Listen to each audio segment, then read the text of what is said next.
welcome to 1964.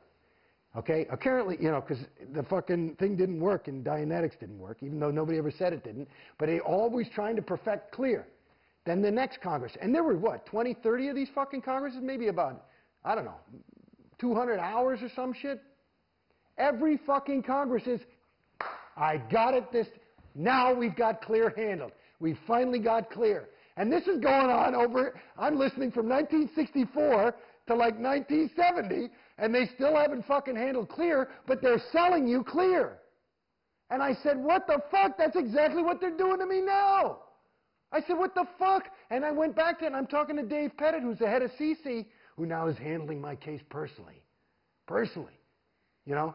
He's at my house. He's at my fucking thing. We're taking walks. I almost killed him once. I fucking took him by the tie and I was grounding him. But I fucking, you know, Jason, please don't. Oh, God. I actually secretly recorded it. It's funny. I have it on audio tape. But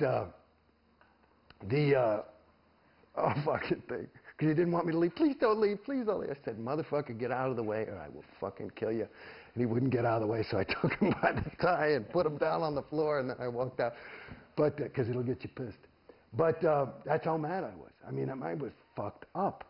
It's one thing to feel unhappy from, I mean, I walked into Scientology. Remember, I was on the top of the thing. It must have been false, though. I mean, I was fucking happy. And I'm fucking unhappy. And they're paying me, they're making me pay to get fucked up. And they're telling me what's wrong with me. And that's another fucking thing. They won't tell you what the next thing is. And I'm like, believe me, it's good. So you got to fucking buy the thing for 50 G's a pop or whatever. And it's wrong. Oops, made a mistake.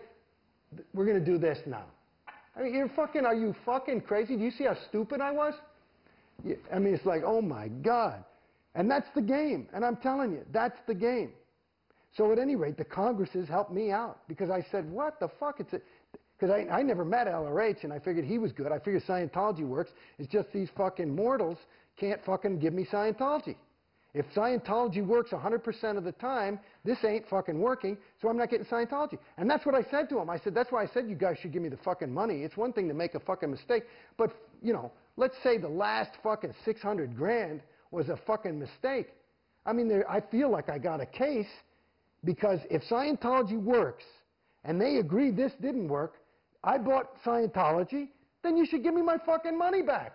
And there's nothing to indicate that they have any fucking hope for my case now. So I just said, you know, babies, let's just, and I mean, it took me, I was trying to be nice. I mean, 6, 8 months, I was saying, why don't we just let me go? Just let me go. Just let me go. You know, I think it's better. You don't want to get into a whole fucking thing with me. And they would. And they had to keep changing terminals. Because I'm talking about big fucking terminals. Because I would put doubt in their universe. Because you can't argue with my story. When you saw what happened to fucking me, and you're a trained auditor, and you look in my fucking folder, they fucked me up.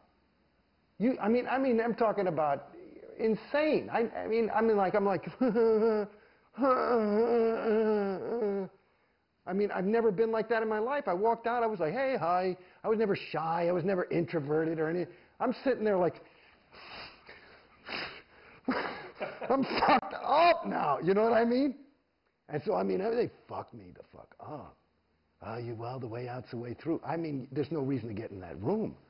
Maybe that was the hidden, deep shit. I'm looking at my kid. He's 5 years old. He's a happy fucking guy. He's not fucked up yet. He might get fucked up later. Are you sure you were fucked up? Maybe you were just PTS to an SP. Well, that's what I'm saying. And that's the other thing. I had this big fucking car accident. In the middle of OT5, I nearly died. I was in a coma for 3.5 weeks. I mean, I was fucking like, everybody thought I was going to die. So, of course, we got to find my PTS terminal. That happened 8.5 years ago, okay? And I got out of Scientology a year. In the last 7.5 years in Scientology, still no fucking PTS item until I finally said, it's you guys. And they couldn't deny it. I said, look at the data. Are you sure it's not that person? He's gay. I mean, that's what somebody told me. I mean, that's how naive some of these people. That's a what do you call it? An RTC terminal, which is like the the gold standard of technical perfection, and that they think that's a homosexual. So they believe that homosexuals are all 1.1. They still believe that. There's some that do. I never believed that. I interpreted it differently. But it was something where I had to do some mental gymnastics in order to make work. Well, that's what Hubbard wrote, though, that they were 1.1. Well, it's debatable. Well, I know that he wrote, he said something like he said, you're homosexuals, when he's saying the 1.1. So I don't know if it's all homosexuals or what. And yet the church says that they've changed homosexuality. The church said they changed that? The church has said that they no longer, think negatively about homosexuals. Well, I've never heard the word faggot more than when I hang around people at Gold, to the point where I said, I don't like it. My brother's gay, and he sure ain't 1-1. I got great friends of mine that are gay. You're telling me Leonardo da Vinci is 1-1? I don't think so. If he's covertly hostile, I mean, he's got so much that he did that was good that, as much hostility as he may have exuded, I think he made up for it. You see? Yeah. I mean, I don't buy it. I never bought it. And, again, in my universe when I was in it, I just thought, because you part of the thing when you're in it, LRH is this super duper guy, so you make him into your own super duper guy, I suppose, probably. Well, you're looking at the current management, David Miscavige, COB, and you're thinking, well, is he in it for the money? What's your view of L. Ron Hubbard now? Well, again, I don't have all the data. I read some of the books that are out that are critical, Barefaced Messiah and Madman or Magician or whatever it was. Madman or Messiah. Right, that one, mate, and Piece of Blue Sky. Piece of Blue Sky, and then there's stories. I think that so I don't know if all that's true, but it's consistent. One of the ways for me that I can detect whether something is true or false is for inconsistencies.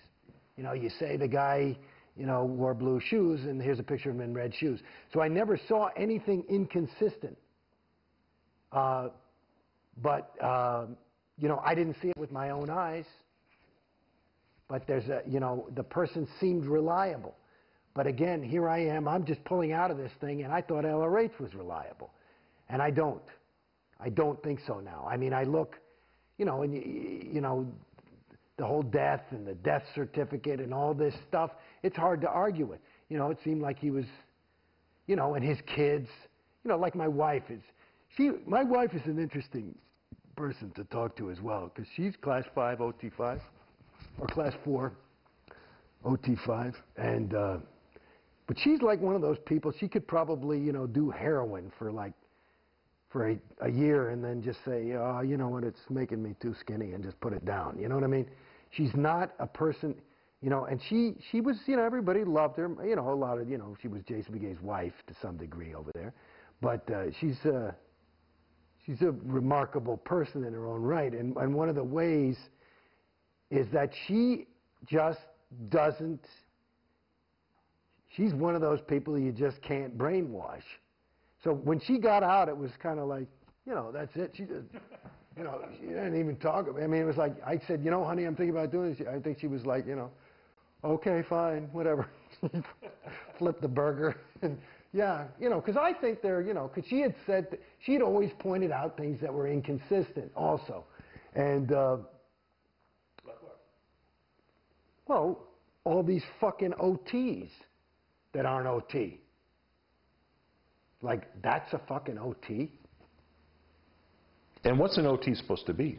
Somebody who's at least able. Somebody who can, walk and chew gum. I mean, there's people that are OT that are some of the most incompetent stupid people. I mean, when I think,